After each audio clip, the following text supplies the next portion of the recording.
महाराष्ट्र राज्य चुनाव आयोग द्वारा लिए गए एक निर्णय के बाद नवी मुंबई और पनवेल महानगर पालिका के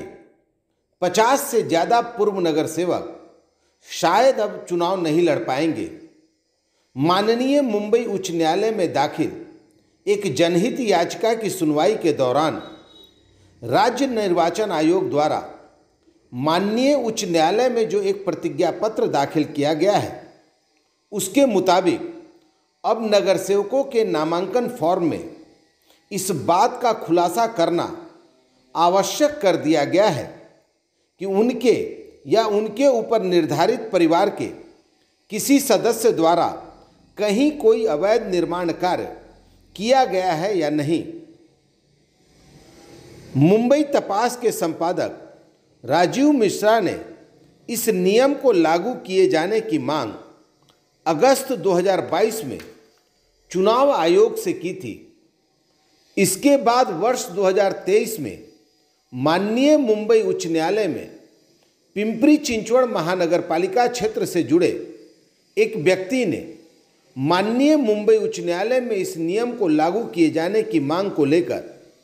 एक जनहित याचिका दाखिल की थी, जिस पर सुनवाई के दौरान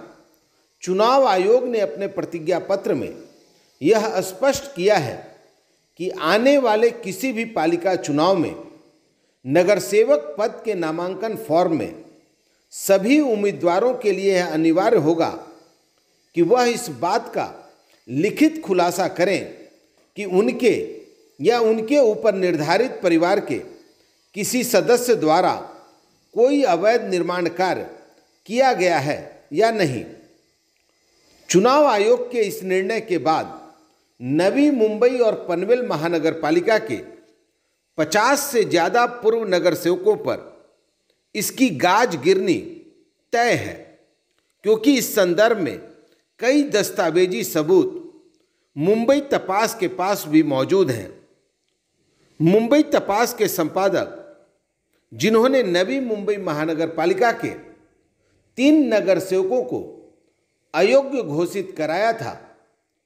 उन्होंने चुनाव आयोग के इस निर्णय को बेहद ही स्वागतपूर्ण और शानदार बताया है।